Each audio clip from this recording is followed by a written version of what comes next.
Sign, the sign Denny's over at Ted's one down the bench.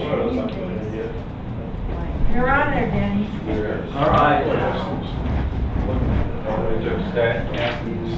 His secretary did it for him. Hey, Ben. You want to sign in? I'm signed in. See you guys. How are you? That's coming out? Beautiful thing. Yes, 105 later. That's all right. Not for us. Hey, I know this character. Hey, John, how are you? I'm good. I came from an 85%. Yeah. So I'll take it. I'll take the 105 drive. Yeah. 70, 80%. Yeah, you better shake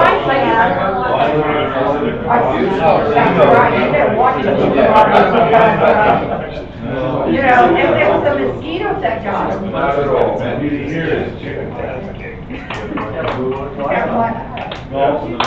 gotta stop that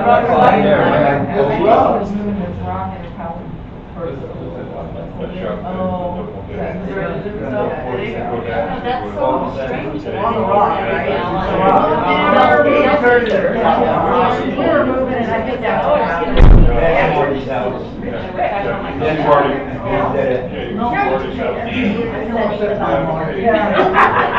Well, obviously, last night I don't blame you. Where's the other one? I said. How'd you get one on it? Somebody had dirt on it.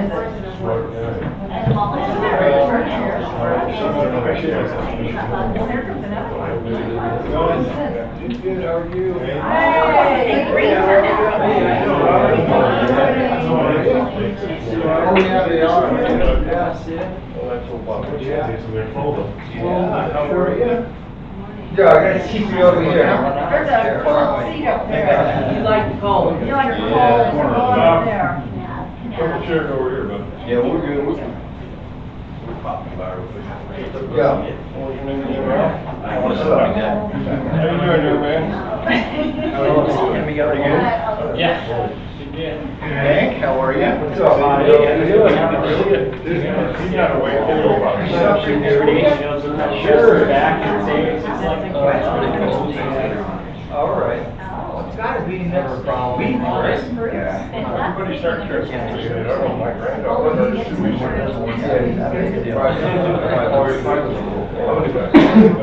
Probably. What, next week? No, like next week, State Legislator. I know. Oh, later on in the day. Oh, I got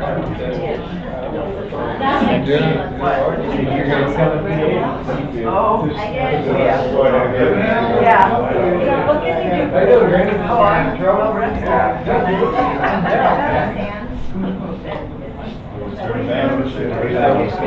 Hey, Mike, probably doing that. So I went to high school with Sandy. After I got married, I lived in California. So it's kind of the dream. I always wanted to retire. It was just like, you know, why wait? A little less, I found. Is that fair? Oh, really? It'll be a billion people. We've got comedy, but I wanted to look like That's totally.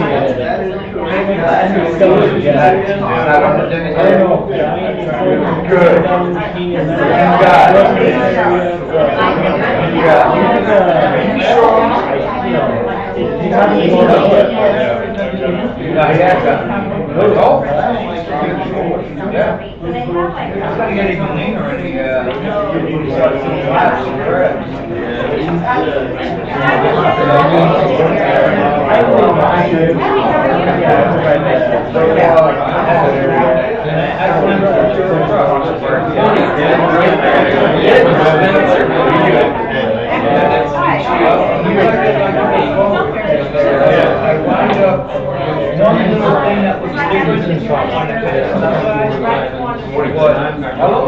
Telling me you guys.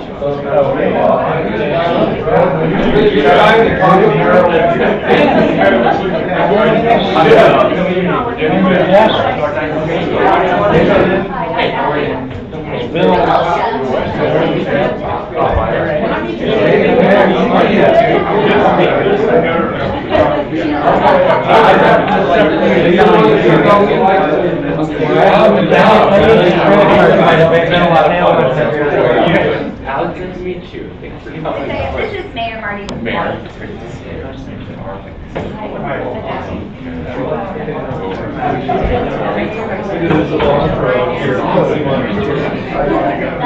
Well, we're here. Really? You're in trouble, buddy. I'll use that.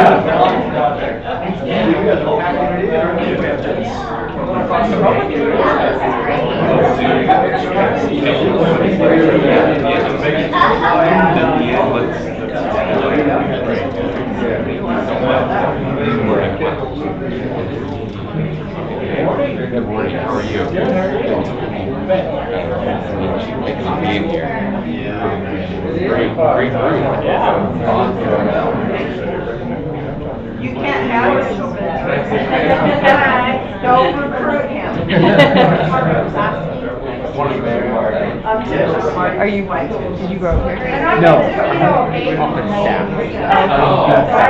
Well, You're in, and they're out. me and one other gal.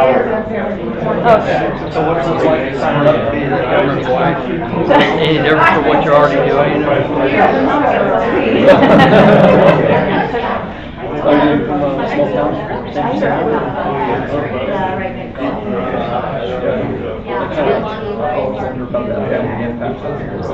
Yeah, no, it's good. Still living there. So we're driving every day. But you know how it is in small towns. They don't really care who you are. Oh, yeah. That's what's so great about coming back to, so we live in Fairview. Nobody, still the kid that grew up down the street. So you're planning to stay in Fairview and If the residents, I mean, we would, like the folks right now, they still have their places on, and they go home on Christmas. I think we would kind of do that. Try to get more. Still stay up there. yeah, that's a hard commute. Yeah. So right now, it's not every day. Is it 5 days? 2 hours. 2 hours. There's some days, yeah. There's some days where homers or out. But, there's a day where you're field trip home. Yeah. Wow. Nice part, yeah, it really is. So let's, our time's limited, we got a lot of. Probably have a few people that have some questions. We're hoping that there's a few comments he'd like to tell us a little bit about himself. And anything you want to fire at him, whether it's pipeline or otherwise, just, have at it. So, anyway, Not controversial at all. Well, thank you, Mayor. It's great to be here in your town, ladies and gentlemen. Thank you for taking time to come out this morning. This is an incredible turnout. It really is one of the best we've seen. So for those of you that don't know us, I'm Lieutenant Governor Spencer Cox. This is my wife, Abby. Born and raised in the small town of Fairview. For those of you that don't know where Fairview is, if you get a map of Utah and point to the middle of it, you'll be pointing at Sanpete County. You may know Ephraim or Manti; those are the big cities in Sanpete. Fairview's on the northern end of the county, and that's where I was born and raised. On the farm that my great-great-great-grandfather settled 160 years ago. We don't get out much, and I went to high school in Mount Pleasant, North Sanpete High School, which is where I met my wife. She grew up on a farm in Mount Pleasant. We got married and couldn't wait to get out of there and swore we'd never go back. And so we left and went to Snow College, Utah State University, and then I went to law school back on the East Coast. Came back to work for a big law firm in Salt Lake.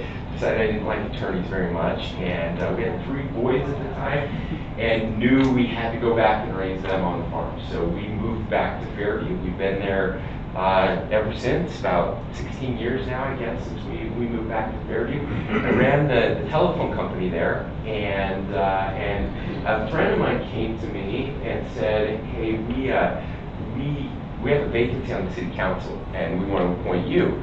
And I was flattered and said, well, why do you think I'd be good? He said, well, it's your turn.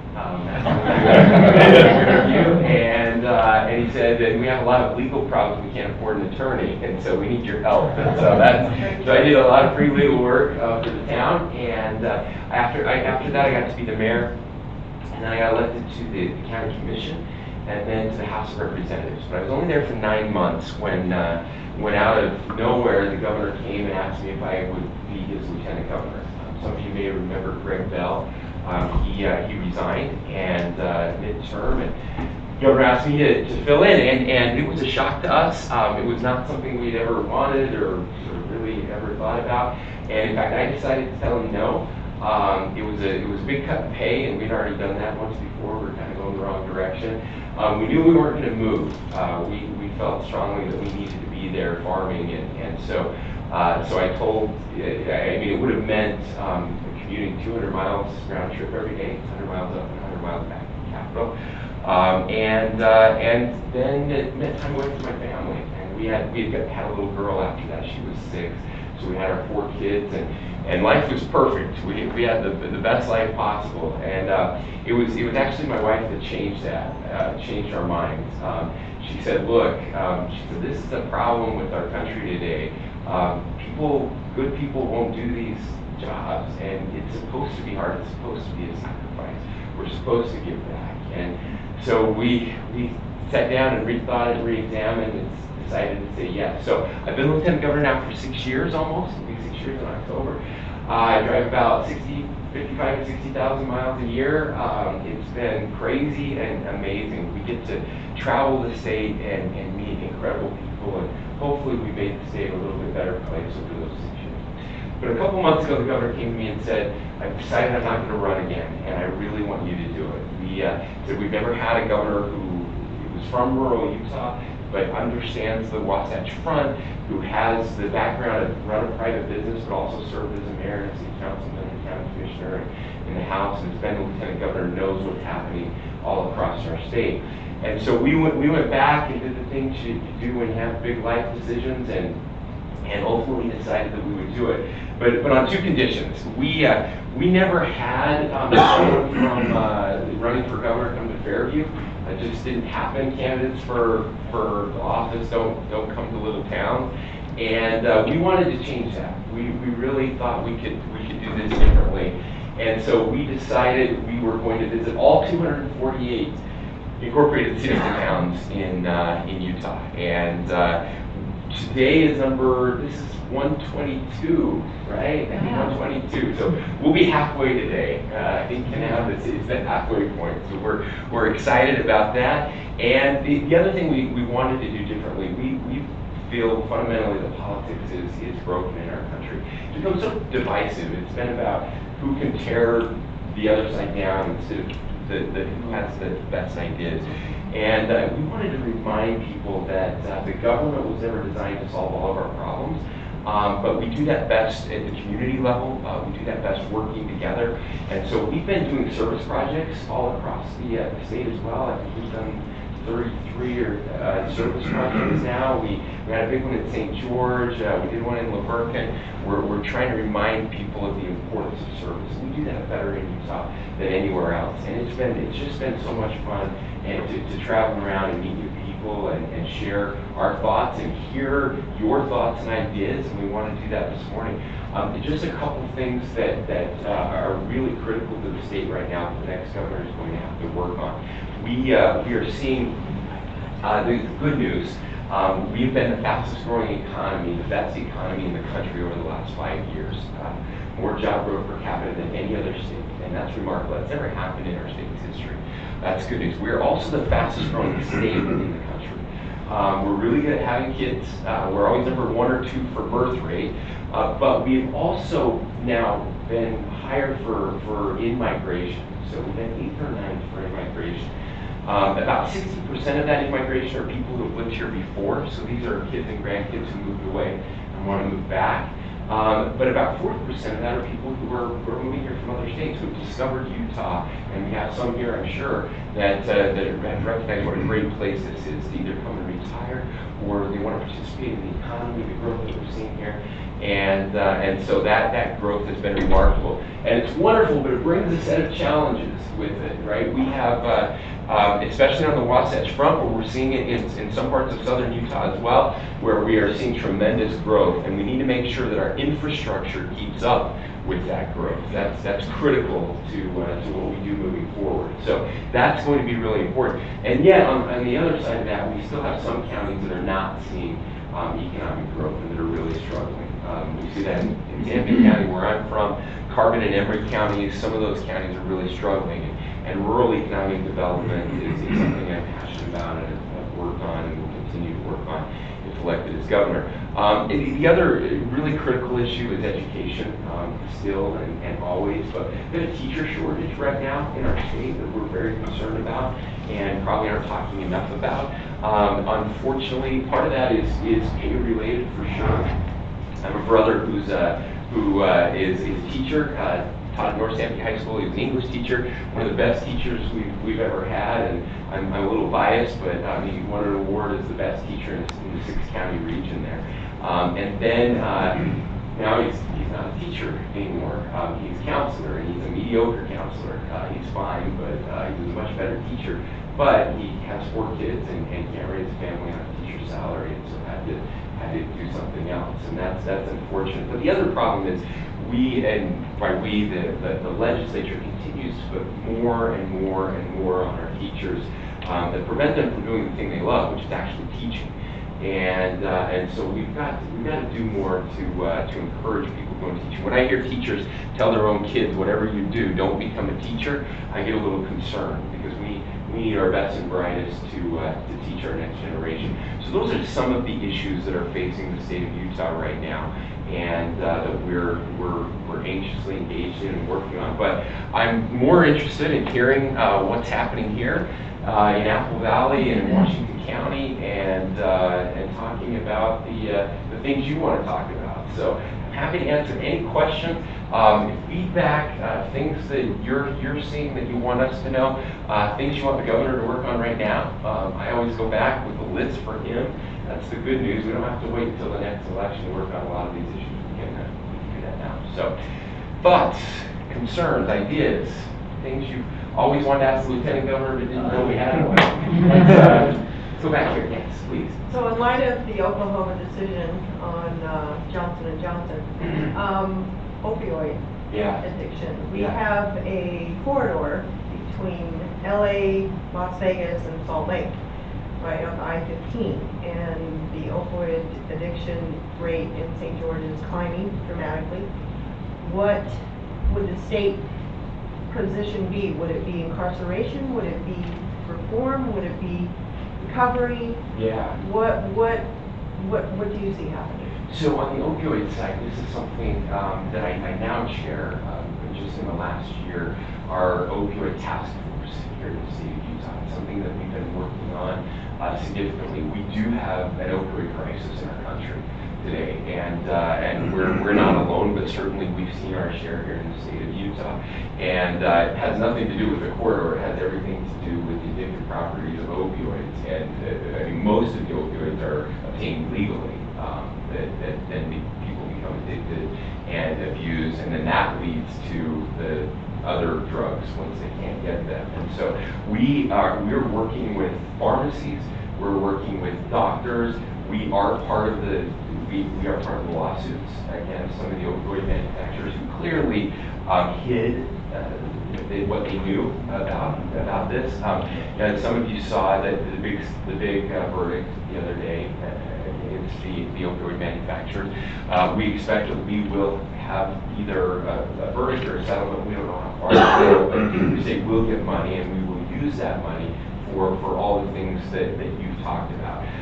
So when it comes to the incarceration side, what we found is incarceration isn't that helpful in helping people overcome their addictions and getting out of the problems they do. Now, when it comes to the dealing side, we absolutely should be incarcerating people who are preying on vulnerable. and we're doing more of that. We've increased significantly the funding for treatment, which is really important. The good news is there are new treatments coming out that we think will be very helpful and less painful and help people get over their addictions, which is what we want. We want to get them back into society and participating and help them get back on their feet.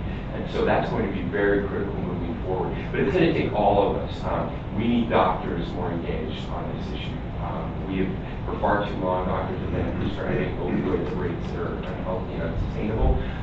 Pharmacies as well have been participating now at a much higher rate. A little bit of good news.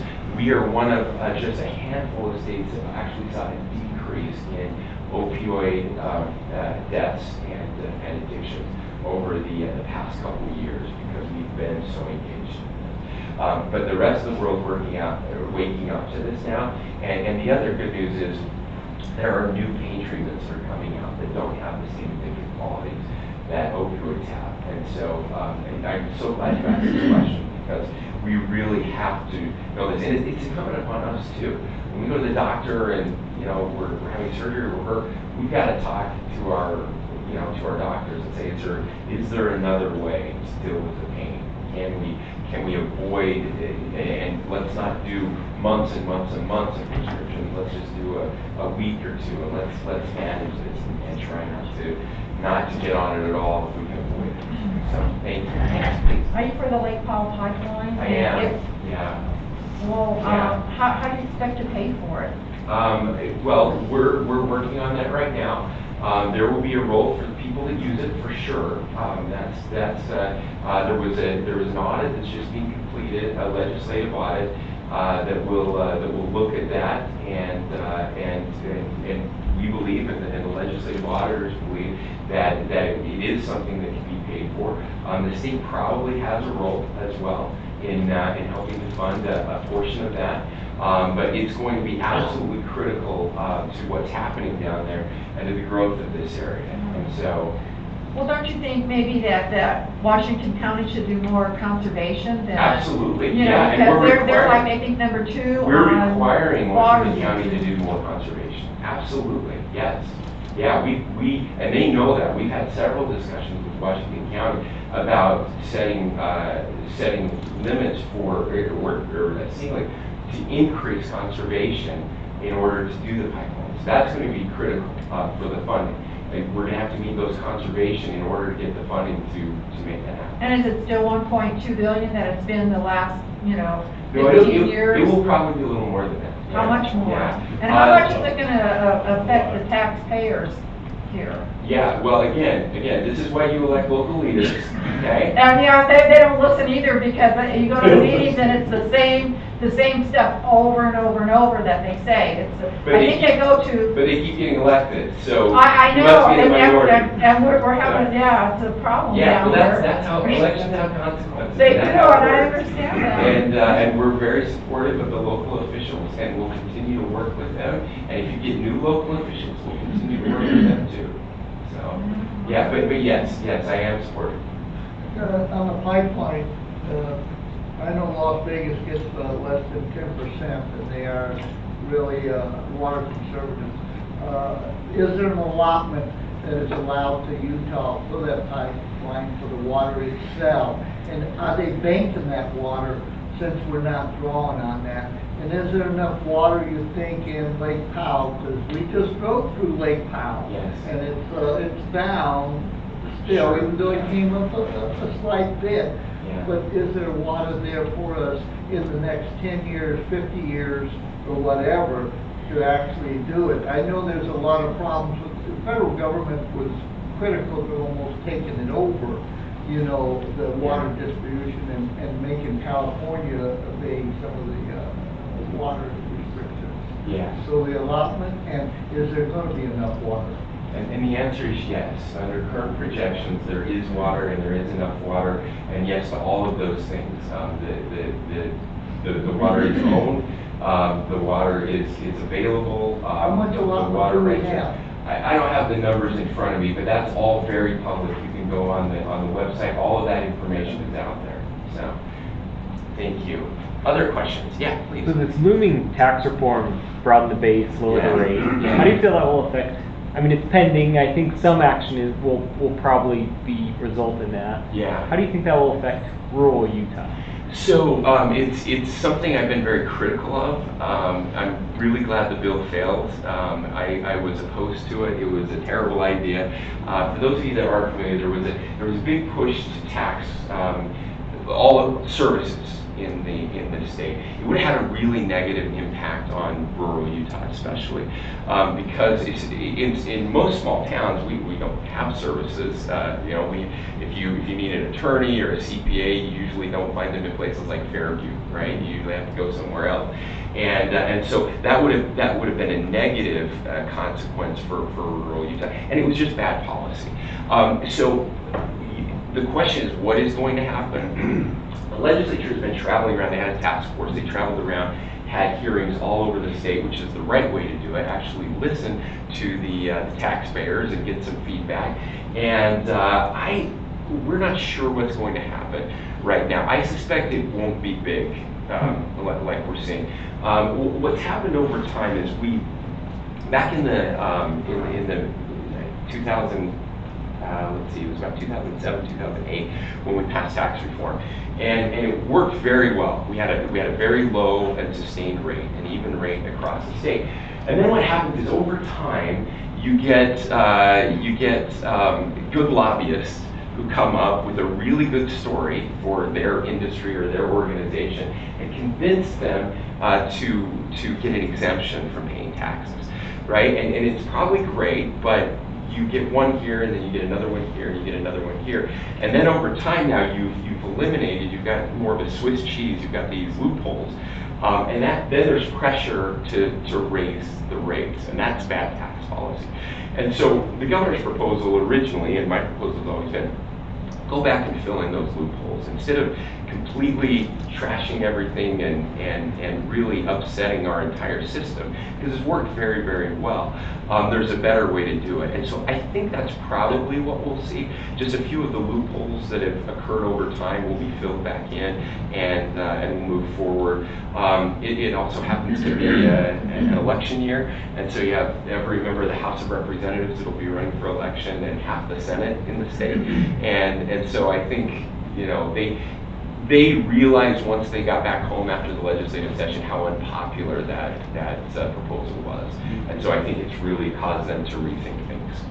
So, great question. Other questions? Yes, please. This hot potato now throughout the country is, of course, immigration. Yeah. And then the other hot potato is homeless. Okay. And then when you mention schools, my taxes go up every year. I moved here because of the low taxes. And the problem is, most of my taxes go towards schools. And the teachers you mentioned don't get paid enough because the higher echelon seems to get all the money. So between where that money's going for schools and immigration and homeless, and I think Salt Lake is having a real problem with homeless too. What are you going to do about all these situations that's happening all over the country? Okay. Well, I'm not going to do anything about the situations happening all over the country, but I'm going to focus on Utah. And so you mentioned 3 or 4 things in there. I'll try to address all of them. So on the homeless side, we are in the process of, by the way, homelessness is a problem. If you go to California, LA, San Francisco, Chicago, Seattle, New York, they're all struggling with homelessness. So a few years ago, we realized that this was a growing problem. Also has something to do with the opioid crisis that you talked about. So many of our people who are homeless right now started with opioid addictions and have lost their homes, and now they're out on the streets. So we're focusing there. But what we realized was the way we've been delivering homeless services hasn't been effective. It doesn't help people get out of homelessness. We kind of put them in a warehouse and we feed them and that's it. And the population just grows and grows. So we're changing the way we deliver homeless services now. We're shutting down the big warehouse up in Salt Lake, and we're building 3 new homeless resource centers. And the idea behind this is it's a much more compassionate, forward-thinking way of helping people. You come into this resource center and you immediately meet with the social service worker who sits down with you and reviews everything that's happening in your life. You know, what is your education status? How come you're homeless? What are your job prospects? What are you struggling? Do you have an opioid addiction? Can we help you? And then they work specifically with that person to get them the resources they need. We're not just going to keep you there. We're not going to allow that. You actually have to put forward some effort, and we're going to help you. We're going to give you every tool possible. If you have an opioid addiction, we're going to get you treatment. If you just lost your job and you're struggling, we're going to get you workforce training. Whatever it is you need, it's going to be available there. We want homelessness to be rare. We want it to be very brief, and we want to make sure it's not reoccurring, that it doesn't keep happening. So we're going to find a house for you to get into. We're going to find whatever it is you need to get out of there. We're going to help you. Before, the incentive was almost to keep them there because that's how they got their funding, was by keeping them there. Now you get your funding by helping them get out of there, which is a much more humane way to do it. So we actually have other states who come here and they're looking at what we're doing. They're very interested in what we're doing to help move that forward. By the way, a lot of the idea for this actually came out of St. George. Switchpoint. If you know Switchpoint at all, it's incredible. And that's They work with Southwest Behavioral Med. they do. and- Yep. it's- Switchpoint really is the model. Salt Lake's taking credit for it, but it started in Switchpoint. Really amazing. And that's where we did our service project this week, was at Switchpoint. Yeah. We laid sod back there, which was really cool. So that's the good news when it comes to that. Immigration. You mentioned immigration. Unfortunately, states really don't have any authority or anything to do with immigration. We tried in the state of Utah. Some of you remember, it was before I was there. This was about 7 years ago that we passed comprehensive immigration reform here in the state of Utah. And the federal government said you can't implement that because that's in the purview of the federal government. If you try to implement it, we'll sue you. So we have this law in the books that we can't do anything with, and it's too bad because it really is a solution. If you look at what the majority of Americans want, Republicans and Democrats together, it's very simple. They want us to secure the border. They want to make it so illegal immigration stops happening. And they want to fix legal immigration. And they want to make it possible for people to come here legally and to work and to do the things they need to. That's what most Americans want. It's very simple. The problem is that that's not how you get elected.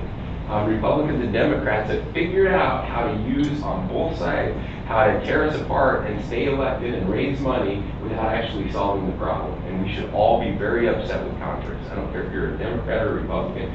We should be sick of what they're doing with immigration. They should have fixed it a long time ago. And almost everyone agrees in this country. So those are some of the big issues. As far as your local taxes, I don't have anything to do with that. That's the local school district level. And so I would encourage you to have those conversations with them. And I think that I hit all of them. I think I hit all of them. So please, Tim. What are you gonna do for like little towns like us if you get elected governor? What would you like to see? Well, like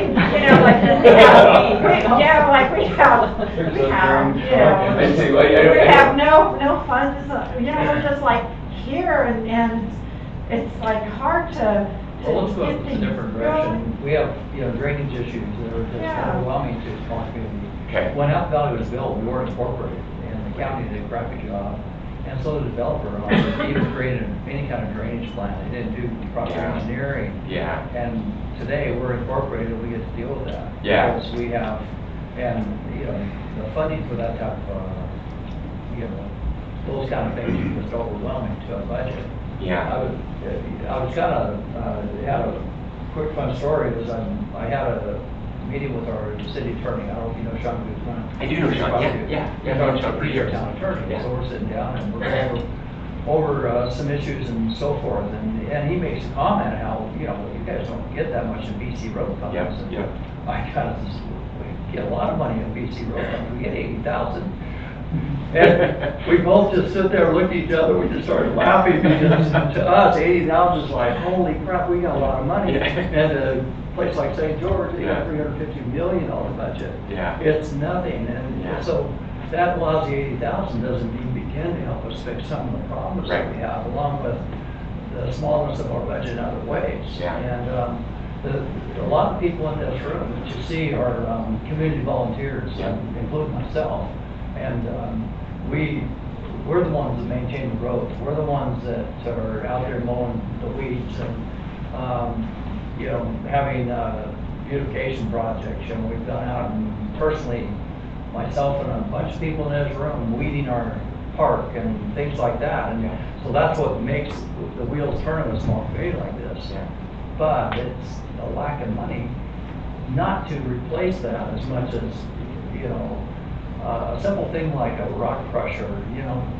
The state has this kind of equipment that's probably sitting somewhere doing nothing. And it could be over here helping a small community like ours in a significant way, Yeah. huge way. The county has it over there and they won't let us use it. Yet, So why won't you let you use it?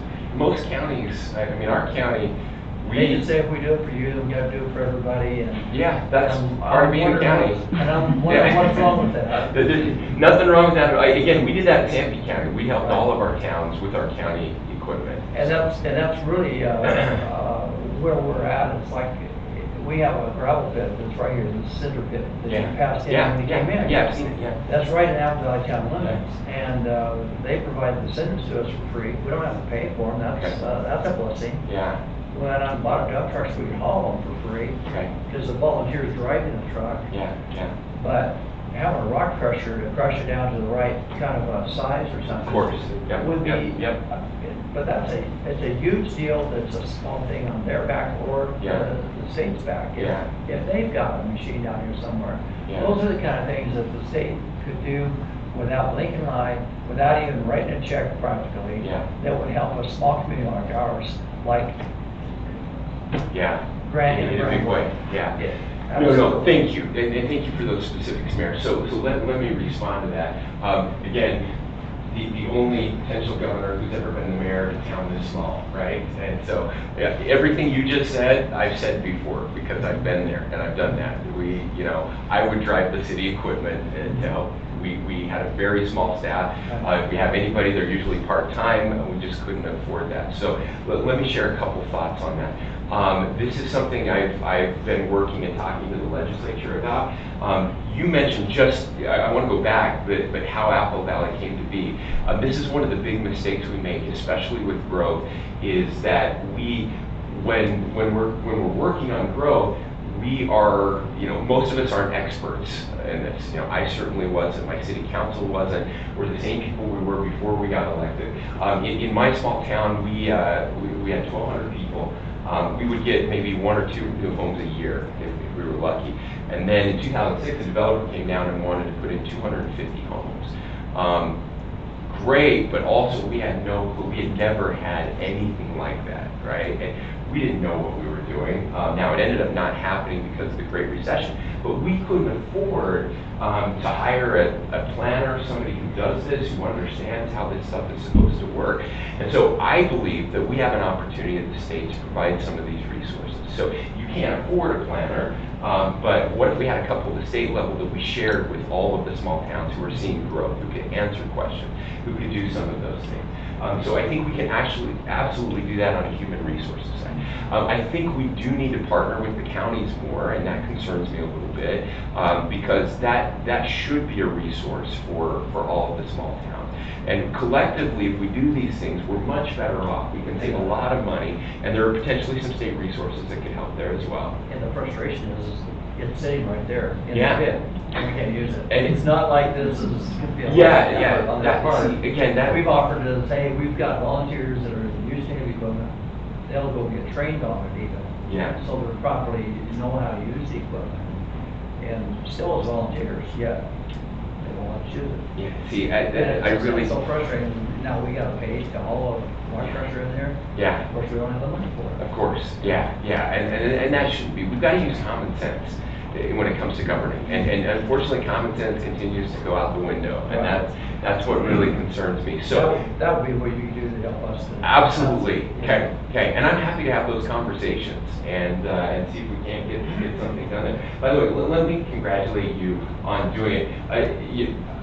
The fact that you do most of this stuff by volunteer work, I think is the right way to do it. I love that's why we still live in a small town. I think it's one of the mistakes government has made, again, where we think we have to pay for everything. We end up wasting a lot of taxpayer money on stuff that could be done and that people are willing to do locally. Part of that is a lack of common sense. Part of it is because we live in this litigious world where we think, well, if we let volunteers do this, we're going to get sued, and and I just think it's crazy. That's how we built this state, was on the back of volunteers, people coming together, working together, doing what needed to be done, and so I love that we're still doing more of that in these small towns. I do want to say on the B&C road funds though, on the road side of things, they have not kept up with what it takes to keep up our road infrastructures. I travel around rural Utah. We're seeing catastrophic failure with roads in a lot of our small towns. And we've got to stay on top of that, because once a road fails, it's significantly more expensive because you have to replace it than if we're just maintaining them at the right level. And so we've got to keep road maintenance up, and there's no funding mechanisms for that. We do have some mechanisms for water projects and sewer projects and things like that, but when it comes to road projects, other than the B&C road funds, there's very little available, and so that's something I would like to see change. To find another way to allow funds, even if it's zero interest loans or something, to allow cities to improve their roads and keep them on. That's a big deal. Time for maybe one more. One more question, yes, back here. All little towns have a lot of growing pains. Yeah. This town here, there's an old saying, if you find a beautiful place, you can't keep people away. Yeah. Now, we have a vacation rental place here. We get people from all over the world, and they said, they told me, you are so blessed to live here. This is the most beautiful place I've ever seen in the world. Now, this is the kind of place we have here. Yeah. Now, the problem, this town starts to grow like they're talking about, all the stuff they want to do here. We've got a highway here that's one of the most dangerous highways there is. Coming up that hill, my wife and I have almost been killed. If we didn't look far ahead, they'd cross across the lines, and then there's big trucks coming up there. They shouldn't be coming there. They're coming slow. People get frustrated and then they start passing. Yeah. It's a very dangerous road. Now, if the town grows like it will, you can't keep people away from here. Right. They're going to keep moving. Yeah. What are we going to do with this highway? It has to be widened and make it a safe place to drive. With the passing lanes. Now, if you're worried about your children getting killed going up and down the highway, even in the school buses, they need to widen the road here and make a 4-lane highway all the way through here. Okay. It'd be pretty easy, except the bottom of the hill where there's some bottlenecks there. Okay. No, thank you. There's a lot of money involved in widening that highway. There are, yeah. And we'll, so I've got a meeting with UDOT coming up in a couple of weeks, and I've got a list of issues here in southern Utah that we've talked about. So we were in Tokerville and talking about a bypass out there that they're interested in. I'll put this on the list of one to see what kind of traffic studies have been done and what their plans are moving forward out here. I'm happy to have that conversation with UDOT. I don't know, I haven't talked to them about what they're thinking out here, but I'm sure they looked at it, it's on their plans, and as this grows, we'll be making those changes. I know we've added some passing lanes out. Yeah. Just a quick question, this may be out of your expertise. It would help, you're a small town where you come from. Yeah. Do you have a zip code there? We would like to have a zip code here and get out of from being under hurricane zip code. It would help us. Yeah, that's a federal government issue, but we might be able to. I mean, I know it's not in the area, but if there's anything you can do. Okay. It would help in taxes and Hurricane, everything. That's zip code, and we're Hurricane Hill. really, okay, I didn't know that. And we have issues with it. Yeah, I'm sure you do. Yeah. Deliveries and, yeah, no, that's a mess. But with the highway, I was just gonna mention is that, cause that's the thing, everyone's like, let's just widen it, and UDOT's like, well, we don't have the funding, and it's like, okay, what other angles can we hit here?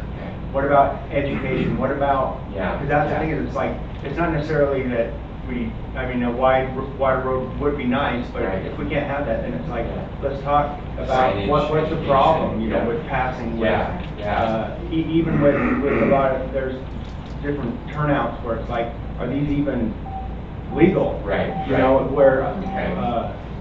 I would think that UDOT, I would hope that UDOT would be more on top of what's going on, and Yeah. it seems like we're out here in the middle of nowhere instead of town. You're not So, getting that. I'm glad that you'll be talking No, about that's- that. I think that's there's a very lot of helpful. different angles we can Yeah. attack that while we're waiting for a wider. And it sounds like you had lots of accidents and. Yeah. Yeah. And that's what, Someone yeah, well, because my called wife was in one, the gal in front of her passed away, and then on Sunday, we had neighbors that were in another 3-car. Really? Driving down here to church, they had an accident, All someone almost between got killed. Here and her. Here and her. 22 miles. Okay, that stretch. Okay, thank you. I assure you, we will talk to them, see what we can do. Short term, again, signage, there's different things you can do, dangerous, curves, they do not, there's so much more we can do while we're waiting to get passing lanes and other things in. So, yeah. So is the southern corridor still an option to bypass Hurricane and use the old honeymoon trail and? I don't That would know, bypass again, that's that. another question. County. Yeah, I know the county's talked about that for years, Mayor, you may have an update on that. No, not at all, but I'll just say on the highway thing, it's, I've had meetings with UDOT, and unfortunately, what they do is this really kind of awesome spreadsheet on every accident. They track every single fender bender accident, death on every single road in all of Utah. Yeah. And it's based on scoring. So when you have, a mountain road up in, Wasatch Front area, we think we've got a path, and their death count is much higher than ours. They're gonna fix that when we put fix ours. Yeah. It's just the math of how they do it. There's So- some volunteers. And that's the stupid part is, no, okay, so we gotta have volunteers, we've got to die, so we can get some attention on the road. I mean, it's, because we all know that the thing they don't track is the near misses and all the things that we all experience out here. Right. Because we're at least experienced with that traffic out here, we proactively drive. Yeah. But anyway, that's unfortunately how UDOT does it based on death counts. Yeah.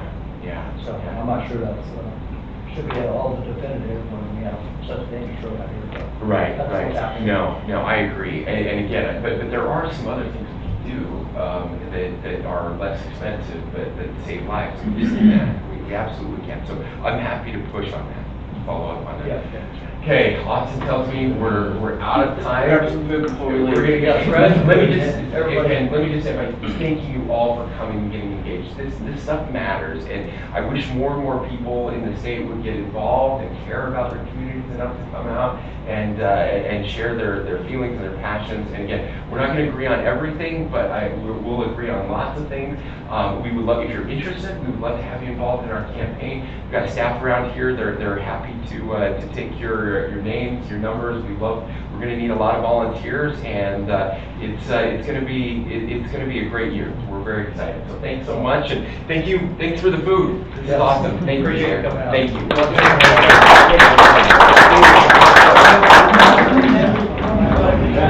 Let's take that with me. Thank you very much. Yeah, no, it's crazy. No, we were busy. I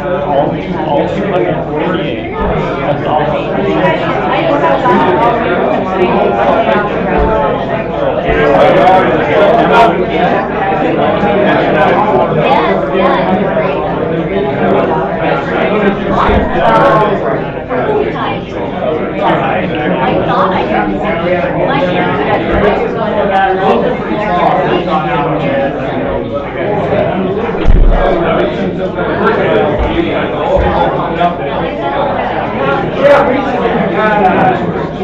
Real feed state senator issue, electrical, I'm trying to get to the bottom of. I finally did it. We've got a deal with Tiger sponsors, off-roads on wheels now, and my normal swap service we go. Appreciate it. Anyhow, Well, we'll be coming, we did.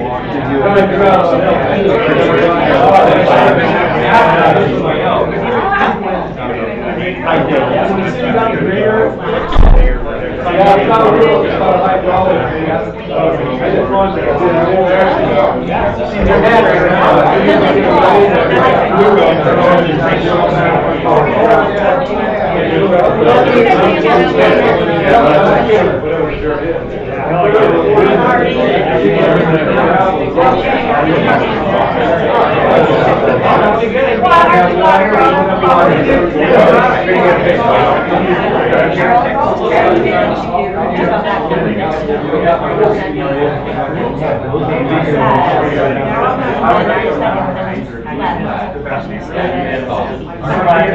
I don't mind at all.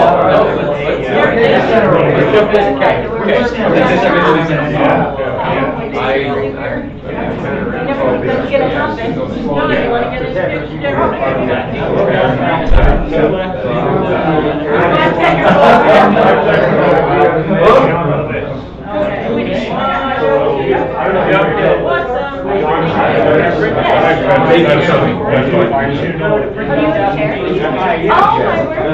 So, Jim, That's where it is. That's where it is.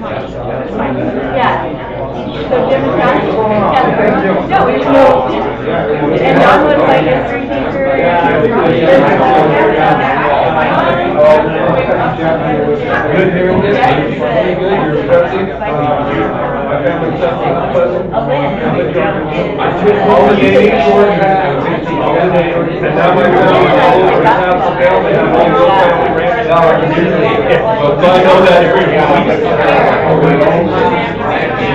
My great grandfather was very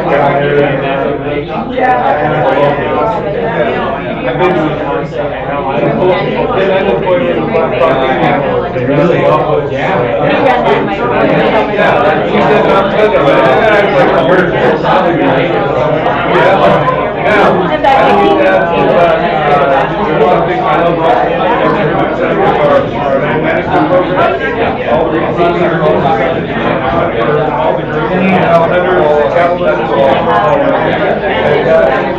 Everyone has the idea of my senator everyone who's got religion to it. Oh, yeah. I want to, if you're going to keep up that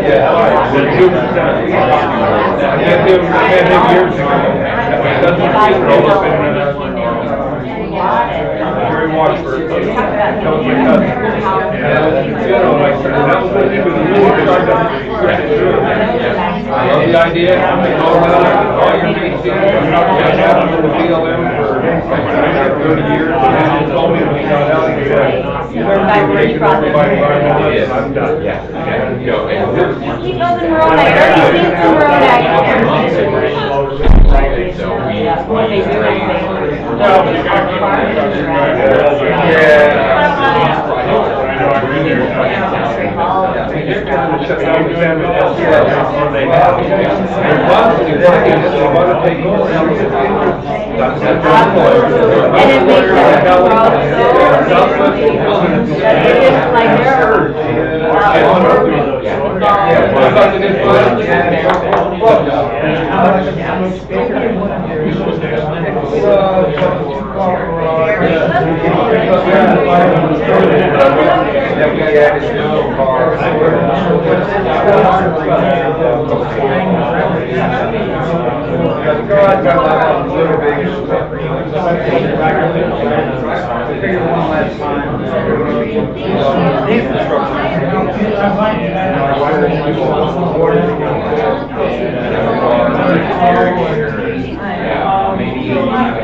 No, I know, I was just got to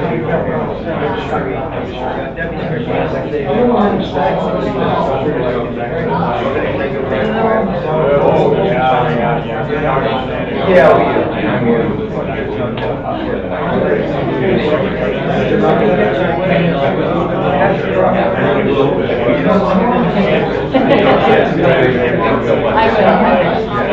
All right. Okay. We're well behaved.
Right now, so where we've been.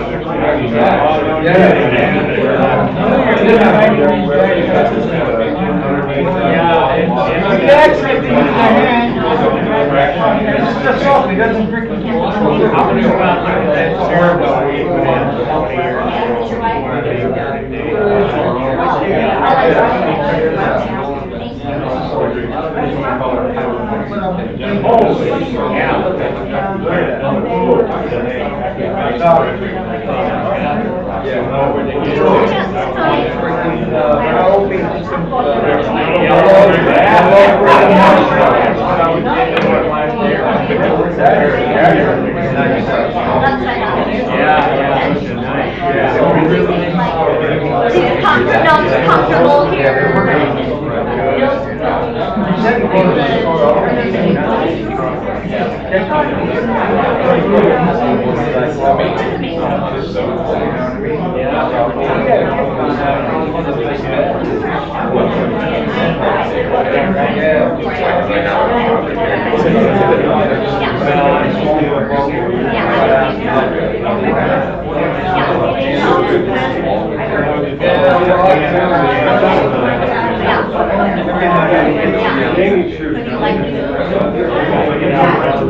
We're excited. Right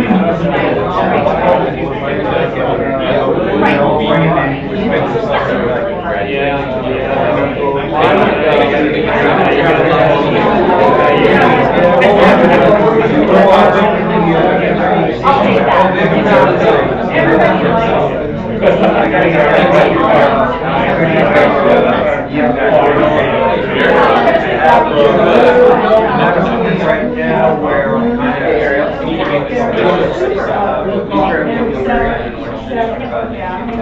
where So I was trying to do that.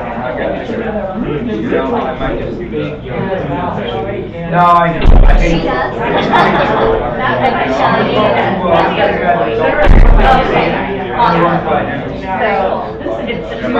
Are you guys full time or part-time? Okay. He's actually just just whatever, everything he lives in. Oh, yes, we all Washington.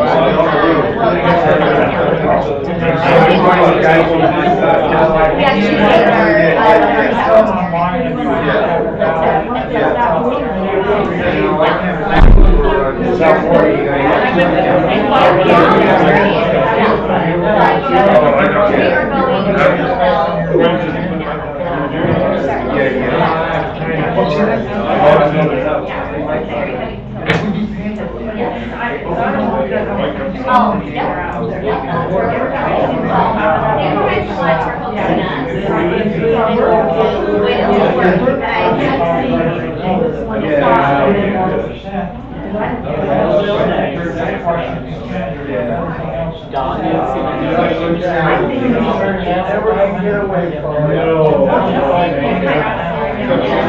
I know, I've got more questions to ask, so I need to follow up.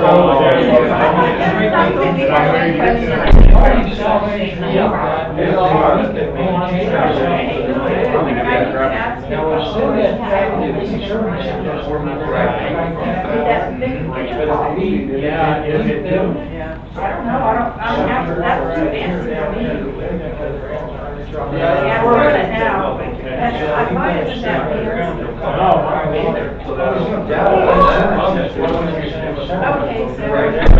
so about that. And I got your sticker. Is that clock rose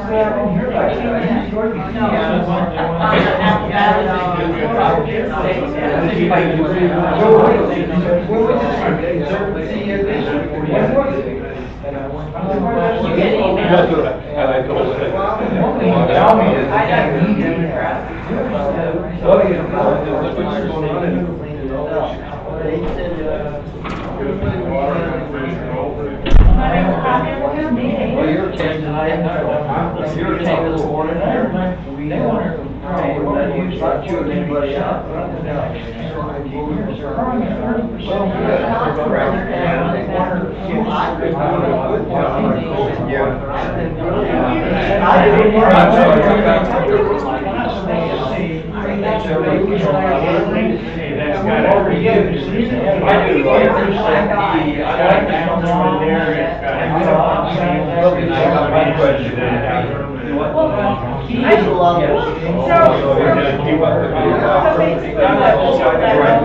People concerned about